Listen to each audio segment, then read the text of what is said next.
अभी आपने किसी से सुना है जो जीसस क्राइस्ट हैं उनकी डेथ इंडिया में हुई थी। जीसस लिव्ड इन इंडिया नाम पुत्र के नाम के आगे उनके पिता का नाम लगा होता है। तो जीसस जो है वो तो वास्तव में भगवान के पुत्र हैं। एंड ऐसा मानते to Christians that he is the only begotten son of God. So Jesus जो आध्यात्मिकता भावटा थिला एपरिकी शंकराचार्य दौड़िकी आसीथिले, रामानुजाचार्य मध्य आकृष्ट होकर आसीथिले, चैतन्य आसीथिले, कहते जीशु ख्रीष्ट मध्य आसीचंती। जम्मू कश्मीर भारत में है, वहाँ आज भी ईसा मसीह की समाधि सन्निहित है। जीशु मरी नाहांती। जीशु ख्रीष्ट कौन अदृश्य हो जाइथिले, गायब हो जाइथिले, माया हो जाइथिले। क्रूसर जेतेबेले जीशु ख्रीष्ट को मरा जाइथिला सेठी जीशु मरी नथिले, ताहांको बदଳରେ आउ जणको क्रूसरे टंगा जाइथिला। जीशु भारत को आसीथिले, पुरी को आसीथिले। पुरी कोणार्करे से अनेक बुद्धि ज्ञान अनेक ग्रंथ गुड़ाक से पाठ करथिले। किए? जीशु ख्रीष्ट पुरी को आसीथिले, आम ओडिशार पुरी को आसीथिले। गर्वर विषय, खुशीर विषय, आनंदर विषय जे आम ओडिशा माटी को प्रभु जीशु ख्रीष्ट आसीथिले, जे कि सारा जगतर सृष्टिकर्ता, जाहाकू सारा जगतर प्रभु बोली मानुछंती, सारा जगत रे जाहाकू ईश्वर बोली मानुछंती, से कोठू को आसीथिले, आम ओडिशार पुरी को आसीथिले।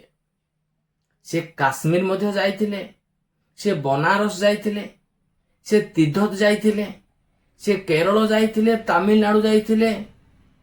अनेकों सहित से बसिथिले, उठिथिले, अनेक प्रकार गप कहानी मते से कहिथिले। तो चलतु आज वीडियो बहुत इंटरेस्टिंग हेबाक जाउची। इंटरेस्टिंग सहित बहुत किसी विषय हमको जानवा हम। तो वीडियोर आरंभ शेष पर्यंत आपण माने लागी रहे बोली मो तरफ अनुरोध करुच्ची। मु फिरोज कुमार माली, आपण माने देखुछन मो channel Firoz tick and take रे। तो चलतु आमे मुख्य विषय उपर आलोचना करबो। अनेक लोक माने साक्ष्य वर्तमान दउछंती, मीडिया आगरे कहउछंती, माइक धरी चिले चिले कहउछंती जे जीशु ख्रीष्ट कुआडे जाइथिले, आउ 18 वर्ष काल 12 वर्ष काल से कुआडे थिले, कोउडी थिले। से कुआडे जाई नांती, से होची भारत को आसीथिले, आमोरी भारत देश को आसीथिले। अनेक राज्य से बुलीथिले बोली अनेक साधु संत अनेक प्रकार बाबा माने मध्य वर्तमान साक्षी देउछंती। कार? प्रभु जीशु ख्रीष्टଙ୍କ साक्षी देउछंती। मु सेमानकर समस्त वीडियो क्लिप मध्य आपण मानको देखैबी, तो आपण माने धैर्य धरि टिके समय को अपेक्षा करंतु। किए कहउछंती से पुरी आसीथिले, पुरी रे से बहुत प्रकार धर्म ग्रंथ से पढ़िकिरी अनेक प्रकार आउ जोग ध्यान तंत्र मंत्र बहुत किसी विद्या गुड़ाक से शिखिकिरी से जाइछंती तांकर देश को बोलिकिरी। अनेक प्रकार आउ साधु संत बाबा आमे जहा को सेई माने साक्ष्य दउछंती। आउ किछि किछि लोक कहउछंती से काश्मीर आस्तिले, बनारस आस्तिले, तीर्थ मते आसीथिले बोले। ए सब जो कथा गुड़ा कहउछंती, को विषय को नै सब कथा गुड़ा कहउछंती। जेतेबेले जीशु ख्रीष्ट बाइबल हमको जहा बाइबल रे लेखा अछि ताकू ही हम विश्वास करबा कबो। मु मते केवल बाइबल रे जहा लेखा अछि ताकू ही विश्वास करछि। ता ठारो सुना रूपा हीरा मोती माणिक परी ग्रंथ गुड़ाक आसिले मते मु विश्वास करिबि नै। कारण मु जदि विश्वास करिछि बा आगो को करबी सेटा होछि पवित्र ग्रंथ, पवित्र बाइबल। ताकू छाडी देले मु आ कोउटा को, कारण लेखा अछि आगो को अनेक अनेक मो ठारू भी अनेक आश्चर्य काम गुड़ा करिवे, मो ठारू मते बड़ बड़ काम गुड़ा करे। मु ही जीसु बोली कि मो ठारू भी आउ अधिक ओरिजिनालिटी भला देखा जिवे, देखैबे। किंतु तमे सेमानंकर कथा रे मातिबो नै कि सेमानंकर ऊपर विश्वास करिवो नै। जहा लेखा हिची ताकू ही हमको विश्वास करबा कबो। तो जेते बेले बाइबल रे हमको आउ लेखा जाए, आमे देखिबा को पाउछु बाइबल रे 12 वर्ष समय रे जेरूशलेम मंदिर को जीशु ख्रीष्ट तांको माँ बापा जाइथिले। जागतिक माँ बापा किए? मरियम, जोसेफ। सेमानक सहित जीशु ख्रीष्ट 12 वर्ष समय रे जाइथिले। कोडू जाइथिले? जेरूशलेम मंदिर जाइथिले। सेथिरे जेतेबेले यात्रा सेमानकर सरी गला, सेमाने पुनर्बार मंदिर से बाहुडी के आसिले, जीशु सेमानक माँ बापा सहित आसु नथिले, से सेठी रहि जाइथिले। जेतेबेले बापा माँ भाबुछन्ते हमर परिवार, हमर बंधु बांधव लोक मानक सहित आउ जीशु ख्रीष्ट जेमती हैंडसम लोक समस्त तांको प्रेम करुथिले, समस्त तांकर पछरे बुलुथिले, समस्त तांकर पाखरे रहउथिले, समस्त तांको स्नेह आदर करुथिले। तो ସେମିତି ହିଁ ଆମ ପରିବାର ଭିତରେ ଆଉ ସେ ରହିଯାଇଥିବେ ଭାବି ସେମାନେ 3 ଦିନର ବାଟ ଆଗକୁ ପଳେଇଥିଲେ। ତାପରେ ସେମାନେ ଖୋଜୁ ଖୋଜୁ ଖୋଜୁ ଖୋଜୁ ପୁନର୍ବାର ଫେରି ସେମାନେ ଜେରୁସାଲେମ ମନ୍ଦିରକୁ ଆସୁଛନ୍ତି। ଆଉ ସେଇଠି ଦେଖିଲା ବେଳେ ଯୀଶୁଖ୍ରୀଷ୍ଟ କଣ କରୁଛନ୍ତି, ସେ ମନ୍ଦିରରେ ବଡ ବଡ ବିଦ୍ୱାନ ଲୋକମାନଙ୍କ ସହିତ, ବୁଦ୍ଧିଜୀବୀ ଲୋକମାନଙ୍କ ସହିତ, ପଣ୍ଡିତ ମାନଙ୍କ ସହିତ ଯୁକ୍ତି ତର୍କ ବାଦାନୁବାଦ ପ୍ରଶ୍ନ ଉତ୍ତର କରୁଛନ୍ତି। ସେମାନଙ୍କୁ ପ୍ରଶ୍ନ ପଚାରୁଛନ୍ତି ଆଉ ସେମାନଙ୍କ ପ୍ରଶ୍ନର ଉତ୍ତର ଯୀଶୁଖ୍ରୀଷ୍ଟ ଦଉଛନ୍ତି। ସେଥିରେ ଯେତେବେଳେ ମରିୟମ ଯୀଶୁ ଯାଉଛନ୍ତି, ପୁଅରେ ତୁ କାହିଁକି ଆମକୁ ଏମିତି ହଇରାଣ କଲୁ, ଆମେ ତତେ ଖୋଜି ଖୋଜି ଦେଖ ଆମେ କେତେ ଆଉ ହତାଶ ନିରାଶ ହେଇଗଲୁଣି, ତୁ ଏଇଠି ଅଛୁ। ସେଇଠି ଯୀଶୁ ଗୋଟେ ବହୁତ ସୁନ୍ଦର ପଏଣ୍ଟ ଗୋଟେ କହିଛନ୍ତି ଯେ ମୋର ପିତାଙ୍କର ଘରେ ରହିବା କି ମୋର ଅଧିକାର ନାହିଁ। କୋଉ ଘରକୁ ସେ ଦେଖେଇ କହୁଛନ୍ତି, ଜେରୁସାଲେମ ମନ୍ଦିରକୁ କହୁଛନ୍ତି ଏଇଟା ମୋର ବାପାର ଘର, ଏଇଠି ରହିବା ପାଇଁ କଣ ମୋର ଅଧିକାର ନାହିଁ କି? ସେଟା କଣ ଯୋସେଫ ଟେକିଥିଲା କି? ନାଇଁ। କିନ୍ତୁ ସେ ମନ୍ଦିର କାହାର ବୋଲି ପ୍ରକାଶ ପାଉଛି, ଜେରୁସାଲେମ ମନ୍ଦିର ପରମେଶ୍ୱରଙ୍କର ମନ୍ଦିର ବୋଲିକି ପ୍ରକାଶ ପାଉଛି। ତ ସେଇଥିରେ ଯୀଶୁ କହୁଛନ୍ତି ଏଇଟା ମୋର ପିତାଙ୍କର ଘର, ମାନେ ପରମେଶ୍ୱରଙ୍କର ମନ୍ଦିର ଯୀଶୁଖ୍ରୀଷ୍ଟଙ୍କର ଘର। ସେଇ ଘରେ ରହିବାର ଯୀଶୁଖ୍ରୀଷ୍ଟ ସମ୍ପୂର୍ଣ୍ଣ ଅଧିକାର ଅଛି ବୋଲି କହୁଛନ୍ତି। ତ ସେ ବିଷୟ ବର୍ତ୍ତମାନ ଆଲୋଚନା ବିଷୟକୁ ଆମେ ଯିବା। ତ ସେଇଠି 12 ବର୍ଷ ହଉଥିଲା ଯୀଶୁ, ତାପରେ ପରେ ପରେ ଯୀଶୁଖ୍ରୀଷ୍ଟଙ୍କର ଆଉ କଣ ବାଇବଲର ଏତେ କାହାଣୀ ଲେଖା ଯାଇନାହିଁ। ସେ 13 ବର୍ଷର କଣ କଲେ, 14 ବର୍ଷର କଣ କଲେ, 15, 16, 17, 18, 19, 20, 22, 25, 28, 29 କଣ କରୁଥିଲେ, କାହା ସହିତ ଗପୁଥିଲେ, ଆଉ କଣ କଣ ସେ ଶିଖୁଥିଲେ ନା କଣ, ସେ ସବୁ କିଛି ଆଉ ଏତେ ଲେଖା ଯାଇନି। ଡାଇରେକ୍ଟ 30 ବର୍ଷ ସମୟରେ ଜର୍ଦ୍ଦନ ନଦୀରେ ଡୁବ ଜହନଙ୍କ ଦ୍ୱାରା ବାପ୍ତିସ୍ମ ହେବା ସମୟରେ ଯୀଶୁଖ୍ରୀଷ୍ଟ ଦେଖାଯାଉଛନ୍ତି। ସେଇଠୁ ତାଙ୍କର କାହାଣୀ ପୁନର୍ବାର ଆରମ୍ଭ ହଉଛି। ତ ଏଇ ଗୋଟେ ପଏଣ୍ଟ, କାରଣ ମୁଁ ଟିକେ ଭୁଲିଯିବି ସେଥିପାଇଁ ପଏଣ୍ଟରେ ମୁଁ କହିଦେବାକୁ ଚାହୁଁଛି। ବାଇବଲରେ ଲେଖା ଅଛି ଯେ ଅନେକ ଆଶ୍ଚର୍ଯ୍ୟ କର୍ମ ଗୁଡାକ, ଅନେକ ବିଷୟ ଗୁଡା ଅଛି, ଯଦି ଆମେ ଗୋଟି ଗୋଟି ଗୋଟି ଗୋଟି କରି ଯଦି ଆମେ ଲେଖିଥାନ୍ତୁ ଏତେ ବହି ହେଇଥାନ୍ତା ଯେ ପୃଥିବୀରେ ରଖିବାକୁ ସୁଦ୍ଧା ଜାଗା ହୋଇନଥାନ୍ତା ବୋଲି ଗୋଟେ ପଏଣ୍ଟ ଅଛି। ଯଦି ଏ ସବୁ କଥା ଲେଖା ଯାଇଥାନ୍ତା, ଆଜି ତ ସାରା ପୃଥିବୀ ସାରା ଅଧିକ ଯଦି ପ୍ରିଣ୍ଟ ହଉଛି ବାଇବଲ, ଅଧିକ ଯଦି ସେଲିଂ ହଉଛି ବାଇବଲ, ଅଧିକ ଯଦି ପଢୁଛନ୍ତି ବାଇବଲ, ଅଧିକ ଯଦି ବିଶ୍ୱାସ କରୁଛନ୍ତି ବାଇବଲ। ତ ଏଇ ଯୋଉ ଗ୍ୟାପ 18 ରୁ 30 କେତେ 18 ବର୍ଷ, ତ ଏଇ 18 ବର୍ଷର ଗ୍ୟାପ ରେ ଆମ ଅନେକ ଲୋକମାନଙ୍କର ଅନେକ ପ୍ରକାର ଚିନ୍ତାଧାରା, ଅନେକ ପ୍ରକାର କଳ୍ପନା କାହାଣୀ, କାରଣ ସେମାନେ ତ ଆରମ୍ଭରୁ କାହାଣୀ ଗୁଡାକ ବନେଇଛନ୍ତି। କିଏ ସୂର୍ଯ୍ୟକୁ ଗିଳିଦେଲା, କିଏ ଚନ୍ଦ୍ରକୁ ଧରିଦେଲା, କିଏ ତାରା ଗୁଡାକ ପକେଟରେ ଧରି ବୁଲୁଥିଲା, ଆଉ କିଏ ତ ପୃଥିବୀକୁ ନିଜ ଦାନ୍ତରେ ଟେକିକିରି ପାଣି ଭିତରେ ପଶେଇ ଦେଇଥିଲା। ମାନେ ଏମିତି କାହାଣୀ ଗୁଡାକ ବନେଇ ଶିଖିଛନ୍ତି ନା, ସେମାନେ ଭାବୁଛନ୍ତି ଆକୁ ମଧ୍ୟ ଗୋଟେ କାହାଣୀଟା ବନେଇଦେବା ଯେ 18 ବର୍ଷ ଯୀଶୁଖ୍ରୀଷ୍ଟ କୁଆଡେ ଯାଇନାହାନ୍ତି, ସେ ଏଇ କୋଠକୁ ଭାରତ ପଳେଇ ଆସିଥିଲେ। ଆଉ ପୁରୀରେ ସେ ବହୁତ ପ୍ରକାର ଧର୍ମ ଗ୍ରନ୍ଥ ଗୁଡାକ, ସେ ବେଦ ଗୁଡାକ ସେ ପାଠ କରିଛନ୍ତି। ଆଉ ସେ ଯାଇକି ତାଙ୍କର ଜ୍ଞାନ କଥା ସେଇଠି ଯାଇକି ସେ ପ୍ରକାଶ କରିଛନ୍ତି ବୋଲି କହୁଛନ୍ତି। ସବୁ ଉତ୍ତର ଆଜି ଦେବା, ଚିନ୍ତା କରନ୍ତୁ ନାହିଁ। ତ ଏସବୁ ବିଷୟ ଯେତେବେଳେ ମୁଁ ଦେଖିବାକୁ ଗଲେ, ଏତେ ଯୋଉ କାଳ୍ପନିକ କଳ୍ପନା କେମିତି କରିପାରୁଛନ୍ତି ଲୋକମାନେ। ଆମ ଭାରତରେ ବହୁତ ମାନେ 6କୁ ବୁଲେଇ 9 କଣ 19 ଅନେଶପତ ମଧ୍ୟ କରିଦେବେ, ସେମିତିକାର ବିଦ୍ୟାଧାରୀ ଲୋକମାନେ ଗୁଡାକ ଆମ ଭାରତରେ। ତ ଏମାନଙ୍କର ଭାବନା ଯେ ଯୀଶୁଖ୍ରୀଷ୍ଟ ଆସିଥିଲେ, କିନ୍ତୁ ବହୁତ ବିଷୟରେ ବାକ୍ୟରେ ଲେଖା ଅଛି ବାଇବଲରେ। ଏମିତି ନୁହେଁ ଯେ ଲେଖା ହେଇନି କିଛି ବୋଲି 18 ବର୍ଷ ଲେଖା ଅଛି। ସେ ନିଜ ପିତା ମାତାଙ୍କର ବଶୀଭୂତ ହେଇକି ଦିନ କାଟିଲେ। ସେ ପ୍ରତ୍ୟେକ ବର୍ଷ ଜେରୁସାଲେମ ମନ୍ଦିରର ଯୋଉ ଯାତ୍ରା ହଉଥିଲା, ଯୋଉ ପର୍ବ ହଉଥିଲା, ତ ସେ ସମସ୍ତ ପର୍ବରେ ସେ ଆଟେଣ୍ଡ କରୁଥିଲେ ବୋଲିକି ଲେଖା ଅଛି। ମାନେ ସେ ସବୁ ବର୍ଷ ଯାଉଥିଲେ। 12 ବର୍ଷ ହଉଥିଲା ମାନେ 13ରେ ଯାଇଛନ୍ତି, 14, 15, 16, 17, 30 ବର୍ଷ ପର୍ଯ୍ୟନ୍ତ ସେ ଯାଇଛନ୍ତି। 30 ବର୍ଷ ପରେ ସେ ଯେତେବେଳେ ତାଙ୍କର କାର୍ଯ୍ୟ କରିବା ପାଇଁ ବାହାରିଲେ, ପ୍ରଭୁଙ୍କର ଯୋଉ କାର୍ଯ୍ୟ, ଯଦି ଛୋଟ ପିଲା ହେଇଥିବି, ଯଦି ମୁଁ 5 ବର୍ଷର ପିଲା, ମତେ ଯଦି ଗୋଟେ ଆଉ 10 କେଜି ଆଉ ସାମାନ ଲଦିଲେ ମୁଁ ବହି ପାରିବି କି ନାହିଁ। କିନ୍ତୁ ମୁଁ ଯଦି ଗୋଟେ 20 ବର୍ଷର ପିଲା ହେଇଯିବି, 30 ବର୍ଷର ପିଲା ହେଇଥିବି, ମତେ 50 ଗଣ 80 କିଲୋ ବସ୍ତା ହଇଲେ ମଧ୍ୟ ମୁଁ ବହି ପାରିବି, କାରଣ ସେ ସମୟରେ ମୋର ସେ କ୍ୟାପାସିଟି ହେଇଥିବ। ତ ପ୍ରଭୁଙ୍କର ମଧ୍ୟ ସେମିତି ତାଙ୍କର ଆଉ ସମୟ ଅନୁକ୍ରମେ ସେ ଠିଆ ହେଲେ ପ୍ରଭୁଙ୍କର କାର୍ଯ୍ୟକୁ ସାଧନ କରିବା ପାଇଁ। 30 ବର୍ଷରେ ସେ ବାହାରକୁ ତାଙ୍କର ସମସ୍ତ କାହାଣୀ ବାହାରିଲା। ତ ଚାଲନ୍ତୁ, ଯଦି ଯୀଶୁଖ୍ରୀଷ୍ଟ ଭାରତକୁ ଆସିଥିଲେ, ପୁରୀରେ ଥିଲେ, ଆଉ କୋଉ କୋଉ ମନ୍ଦିରରେ ଥିଲେ, କୋଉଠି କଣ ବସିଥିବେ, କୋଉ ମଠରେ ଶୋଇଥିବେ, ଆଉ କୋଉ କୋଉ ବେଦ ଗୁଡାକ ପାଠ ଗୁଡାକ କରିଥିବେ, ଆଉ କୋଉ ଯୋଗ ଗୁଡାକ ଶିଖୁଥିଲେ, ଧ୍ୟାନ ଶିଖୁଥିଲେ, ବ୍ୟାୟାମ ଶିଖୁଥିଲେ, ୟୋଗାସନ ଗୁଡା ଶିଖୁଥିଲେ। ଯେମିତି ଲୋକ କହୁଛନ୍ତି ନା ନା ସେ କୃଷରେ ମରି ନାହାନ୍ତି, ସେ ତାଙ୍କ ନିଶ୍ୱାସକୁ ବନ୍ଦ କରିଦେଇଥିଲେ। ମାନେ ସିଏ ଗୋଟିଏ ସାଧନ ଶିଖିଥିଲେ, ଗୋଟିଏ ଆଉ ବ୍ୟାୟାମ, ଗୋଟେ ଯୋଗ ଶିଖିଥିଲେ ଯେ ନିଶ୍ୱାସକୁ 4-5 ସେ ରଖିପାରୁଥିଲେ। କିଏ? ଯୀଶୁ ଖ୍ରୀଷ୍ଟ। ସେମିତି ଅନ୍ଧଭକ୍ତ ମାନଙ୍କର ଆଉ ବର୍ତ୍ତମାନ ସାକ୍ଷୀ ଗୁଡାକ ଦଉଛନ୍ତି। ତ ଯଦି ସେ ପୁରୀରେ ଥିଲେ, ପୁରୀକୁ ଆସିଥିଲେ, କିନ୍ତୁ ଯୀଶୁଖ୍ରୀଷ୍ଟଙ୍କର ବିବରଣୀ ଆମେ ଯଦି ବାଇବଲ ପାଠ କରୁଛୁ, ସେ ଲେଖା ଅଛି 2000 ଯୀଶୁଖ୍ରୀଷ୍ଟ ଆସି 2026 ବର୍ଷ ପୂର୍ବରୁ ସେ ଆସିଥିଲେ। ତାଙ୍କଠାରୁ ବର୍ତ୍ତମାନ ଖ୍ରୀଷ୍ଟାବ୍ଦ ବା ମସିହା ଜାରି ହେଇଛି, ଆଜି ପର୍ଯ୍ୟନ୍ତ ଜାରି ହେଇଛି, ଶେଷ ପର୍ଯ୍ୟନ୍ତ ଜାରି ଥିବ। ଖ୍ରୀଷ୍ଟାବ୍ଦ ଖ୍ରୀଷ୍ଟ ପୂର୍ବ ହିଁ ଚାଲିବ।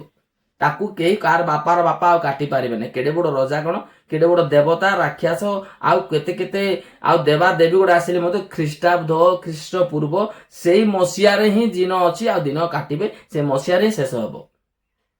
ତ ସେଇଠି ଲେଖା ଅଛି ଯେ ଯୀଶୁଖ୍ରୀଷ୍ଟ କେତୋଟି ଭାଷାରେ ସେ କଥା କହୁଥିଲେ? ଆରାମାଇକ, ଲାଟିନ, ଗ୍ରୀକ, ହିବ୍ରୁ ବା ଏଇସବୁ ଭାଷାରେ ସେ କଥା ହଉଥିଲେ।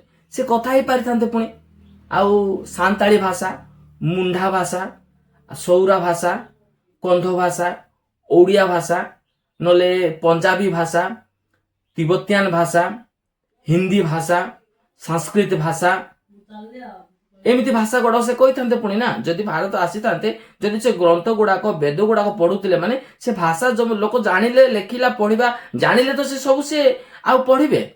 ତ ଏଇସବୁ ଭାଷାରେ କାହିଁକି ସେ କଥା କହିଲେ ନା?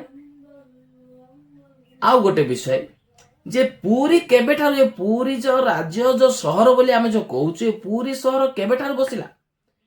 ମୁଁ ଶୁଣିବାକୁ ପାଉଛି, ଜାଣୁଛି ଯେ କଟକ କେବଳ 1000 ବର୍ଷ କମ୍ପ୍ଲିଟ ହେଇଛି, କେବଳ କଟକ ସହରକୁ। ପୁରୀ ସହରକୁ ସେତିକି ବର୍ଷ ପାଳନ ହେଇନି।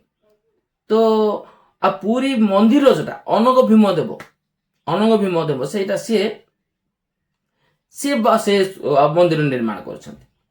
ତ ସେ କେତେ ମସିହାରେ? 1500, 1400, 1600 ମସିହାରେ ସେ କରିଛନ୍ତି। ତ ଯୀଶୁଖ୍ରୀଷ୍ଟ ତ 2000 ପରର କଥା। ତ ସିଏ କେବେ ଆସିଲେ, କେମିତି ଆସିବେ, ଆଉ କୋଉଠି ଶିଖିବେ? ସେଠି ତ ମନ୍ଦିର ନଥିଲା, ମଠ ନଥିଲା, କୌଣସି ଆଉ ବହି ନଥିଲା, ଗ୍ରନ୍ଥ ନଥିଲା, କିଛି ନଥିଲା, ଶିଖିବେ କେମିତି? ତ ମୋର ଗୋଟେ କଥା, ଏସବୁ ଯୋଉ ଭଣ୍ଡ ଶିକ୍ଷା ଗୁଡାକ କିନ୍ତୁ ଦେଖନ୍ତୁ, କାରଣ ଏମାନେ ସବୁ କାଳ୍ପନିକ। କାରଣ ମୋର ଅନୁଭୂତିରେ ଅଛି, ସତ୍ୟ ସାଇ ବାବାକୁ ମଧ୍ୟ ବର୍ତ୍ତମାନ ଭଗବାନ ବୋଲି ପୂଜା କରୁଛନ୍ତି, ଶିରିଡି ସାଇ ବାବାକୁ ମଧ୍ୟ ବର୍ତ୍ତମାନ ଭଗବାନ ବୋଲି ପୂଜା କରୁଛନ୍ତି, ସାରଥୀ ବାବାଙ୍କୁ ମଧ୍ୟ ଆଉ ଭଗବାନ ବୋଲି ପୂଜା କରୁଛନ୍ତି। ଆଉ ଏବେ ଆଉ ସେ ପରିଚୟ ନିକାଲନେ ବାଲା ଗୋଟେ ଧୀରେନ୍ଦ୍ର ଶାସ୍ତ୍ରୀ, ତାକୁ ମଧ୍ୟ ଭଗବାନ ବୋଲି ପୂଜା କରୁଛନ୍ତି। ତ ଏମିତି ଅନେକ ବିଷୟ ଗୁଡାକ ମୁଁ ଦେଖୁଛି, ଏମିତି ହିଁ ସେମାନେ ମନୁଷ୍ୟ ମାନଙ୍କୁ ହିଁ ଭଗବାନ ମାନେ ଗଛ, କାଠ, ପଥର, ଫଳ, ଫୁଲ, ଆଉ ଜହ୍ନ, ସୂର୍ଯ୍ୟ, ତାରା, ନକ୍ଷତ୍ର, ପାଣି, ପବନ, ବାୟୁ, ବତାସ, ଝଡ଼, ତୁଫାନ ସମସ୍ତଙ୍କୁ ତ ଆମେ ଭଗବାନ କରିଦେଲୁ। ତ ଆଉ ଯୀଶୁଙ୍କୁ କାହିଁକି ଛାଡ଼ିବେ? ସବୁକୁ ତ ଭଗବାନ ବୋଲି ମାନୁଛୁ ଆମେ। ଜହ୍ନକୁ ଦେଖିଲେ ଆଉ ଇନ୍ଦ୍ର ଚନ୍ଦ୍ର ଭଗବାନ, ଇନ୍ଦ୍ର ଭଗବାନ, ସୂର୍ଯ୍ୟ ଭଗବାନ, ତାରା ଭଗବାନ, ପୃଥିବୀ ବି ଗୋଟେ ଭଗବାନ, ମୂଷାକୁ ଦେଖିଲେ ଭଗବାନ, ଗୁଣ୍ଡୁଚିକୁ ଦେଖିଲେ ଭଗବାନ, ସାପକୁ ଭଗବାନ, ବେଙ୍ଗକୁ ଭଗବାନ, କୁମ୍ଭୀରକୁ ଭଗବାନ, ଆଉ ମାନେ ଆଉ ନା କହିହବନି। ଯାହାକୁ ଦେଖିବ ତାକୁ ଭାବେ ତ ଆଉ ଗାଈକୁ ମଧ୍ୟ ମା କରିଦେଲେଣି। ବାପାକୁ ସେମାନେ କହୁଛନ୍ତି ବାପା କାହାକୁ କରିବା ବୋଲି। କି ଜାଣି ଭଲ ମେଣ୍ଢା କି କଣ ଗୋଟେ ଦେଖିବେ ବୋଲେ ମେଣ୍ଢାକୁ ବୋଧେ ଆଉ ବାପା କରିଦେବେ, ଯାହା ଲାଗୁଛି ମତେ। ଭଲ ବଦା ଗୋଟେ ମିଳିଯିବ ନା, ବଦାକୁ 2-4 ଦିନ ଆଉ ଠିଆ କରିଦେବେ, ତାର ଫଟୋ 4ଟା ଉଠେଇଦେବେ, ଆଉ ସେ ବଦାକୁ ବାପା କରିଦେବେ। ତ ବାଇବଲରେ ଗୋଟେ ୱାର୍ଡ ଅଛି ଯେ ପ୍ରତ୍ୟେକ ଜିଭା ଆମକୁ ପ୍ରଭୁ ବୋଲି ସ୍ୱୀକାର କରିବେ, ପ୍ରତ୍ୟେକ ଜାନୁ ଆମ ନିକଟରେ ଆଣ୍ଠୁ ପାତିବେ। ଆମ ନିକଟରେ ପ୍ରତ୍ୟେକ ଜାନୁ নত ହେବ, ଆଉ ପ୍ରତ୍ୟେକ ଜିଭା ଆମକୁ ପ୍ରଭୁ ବୋଲି ସ୍ୱୀକାର କରିବେ ବୋଲି ଲେଖା ହେଇଛି। ତ ସମୟ ଆସିବ, ଭାରତ କେତେ ଦୂରର କଥା, ଆମ ଦେଶ କଥା, ସମସ୍ତେ ଯୀଶୁଙ୍କୁ ପ୍ରଭୁ ବୋଲି ଝିକା ଟଣା ହେବେ। ମତେ ଯାହା ଲାଗୁଛି ଝିକା ଟଣା। ଯେମିତି ଆମେ ଗୋଟେ ବିଷୟକୁ ଯେତେବେଳେ ଛୋଟବେଳେ ଆମ୍ବକୁ ଯାଉଥିଲୁ, ଏଇଟା ମୋର ବୋଲିକି ଯେମିତି ଆମେ ଝିକା ଟଣା ହଉଥିଲୁ, ଟଣା ଅଟରା ହଉଥିଲୁ, तद्रूप समय आसीब प्रभु जीशु ख्रीष्ट को मोर प्रभु मोर प्रभु मोर मोर मु आग देखिली मु आग धरली मु आग छुईली मु आग मुंडिया मारी एमती एक झिकाटଣା ହେବ बोधे जहाँ लगुच मत कारण बाइबल जहाँ लिखाई ताहा घटिबो बोली नहीं जहाँ घटिबार से ताहा ही बाइबल लिखाई तो समय आस धीरे धीरे एम कौन समस्त कहते सबू भगवान गोटे सबू प्रभु गोटे तमर गोटे आमर गोटे तमर जोटा आमर सेटा खाली टिके आमर मना बुझामणा टिके अलग अलग तमे कोडा खाई दउछ आमे कोडा फिंगी दउछु तमे जोटा छाड़ी दउछ आमे सेटा को खाई दउछु एमते कार आ मनोभाव गुड़ा अछि लेकिन बाकी सब आमर समान समान तमर भगवान तमर जीशु भगवान मते आमर भगवान बोले एमती कहउछन्ती तो समय आसीबे माने कोन करिवे टणाटरा जीशु को टणाटरा करिवे तो बेड़ थाउ तो कहीं आम टणाटरा कहीं करिया भाई बेड़ थाउ तो कहीं आम चेंज न होबा बेड़ थाउ तो कहीं आम प्रभु को आ प्रभु बोली जीशु को प्रभु बोली विश्वास न करबा कहीं तांको छडा आ स्वर्ग के मर्तर के पाताल आ द्वितीय नाम दिया जाएनी जहाँ द्वारा हमको परित्राण पाइबा को हबो तो आज वीडियो आपण मान केमती लागिला निश्चय कमेंट बॉक्स रे जणाइबे एमिति वीडियो गुड़ा देखिबा पई निश्चय मो चैनल को लाइक करिवे कमेंट करिवे जो नुआ रे सब्सक्राइब करि नांती निश्चय मु हाथ जोड़ अनुरोध करूँ सब्सक्राइब करदेवे बोली रोची पुनर्बार देखा आ नुआ वीडियो से समस्ते भल था आ खुशी था नमस्कार। अभी आपने किसी से सुना है जो जीसस क्राइस्ट हैं उनकी डेथ इंडिया में हुई थी। जीसस लिव्ड इन इंडिया नाम की किताब by Holger Kersten a German author वो 15 साल पहले पेंगुइन ने पब्लिश की थी। नेशनल ज्योग्राफी ने जब इसके ऊपर में मैटर उठाया था तो वेटिकन ने माना था कि जीसस जो ब्लड है वो एक बकरे का है। आपको ये पता है कि जीसस ने according to Holger Kersten famous author जो तपस्या करना सीखा था प्राणायाम वो बनारस से सीखा था और बनारस में से उसको भगा दिया गया था क्योंकि उन्होंने बहुत कुछ सीख लिया था। तो जब उनको सूली पे टांगा गया था तो सूली पर मरे नहीं थे, उन्होंने प्राणायाम से सांस रोक ली थी और जब उनको वहां से उतारा गया था तो वहां से तिब्बत गए थे। तिब्बतियन की किताबों में इनका नाम है कि हमारे साथ में रहे। वहां से फिर कश्मीर आए थे और कश्मीर में इनका ग्रेवयार्ड है। वो अकेली ऐसी है जो कि मुसलमानों के हिसाब से नहीं है, ज्यूज के हिसाब से दफनाया गया था और उसके उस इर्द गिर्द में जो इनके साथ में जो चल रहे थे उन्होंने अपने घर बनाए थे। आज भी उन सभी घरों में जितने मुसलमान रहते हैं उनका सरनेम ज्यू है। ये हमें किसी को कुछ नहीं पता। तो होल्गर कर्स्टन ने बताया और कांग्रेस ने वो किताब को सामने नहीं आने दिया। जो आध्यात्मिकता भावटा थिला एपरिकी शंकराचार्य दौड़िकी आसीथिले रामानुजाचार्य मध्य आकृष्ट होकर आसीथिले चैतन्य आसीथिले कहते जीशुख्रीष्ट मध्य आसीचंती जीशुख्रीष्ट मध्य पुरी के आसिकरी से तांकर जो वेदपाठ विषय रे से भी शिक्षा नहीं जो शिल्पर कथा कहले पर्यटन कथा कहले 15 किलोमीटर व्यास विशिष्ट एक स्थान रे आमे चिन्हित करि पारिना हो गुंडीचा मंदिर जोठी जन्म ग्रहण करिसंती। तेणु आपण देखंतु जो आध्यात्मिकता भावटा थिला एपरिकी शंकराचार्य दौड़िकी आसीथिले रामानुजाचार्य मध्य आकृष्ट होकर आसीथिले चैतन्य आसीथिले कहते जीशुख्रीष्ट मध्य आसीचंती जीशुख्रीष्ट मध्य पुरी के आसिकरी से तांकर जो वेदपाठ विषय रे से भी शिक्षा नहीं। सर आज युवपीढ़ी केते जगन्नाथ मनस्क बोली आपण देखुचंती कहीं ना पुरी जीवा आ भितर बहुत सहज हो गला। आमे देखुछु युवपीढ़ी जाउचंती मंदिर जो परिक्रमा प्रकल्प कोठी गोटे हाथ टेकी की फोटोटे उठे की पकाउछंती प्रकृत रे समस्त जगन्नाथ मनस्क होइचंती ना जगन्नाथ मनस्क हवा कमी जाइछि नहीं ताहा तो निश्चित भाव में कमीची ये बहुत कमीची एवं कमिबार जो कारण किंतु लोक अधिक जाउछंती जगन्नाथ लोक अधिक जाउछंती से माने गोटे खाली तांकर गोटे वीकेंड रे रिलैक्सेशन पाई जाउछ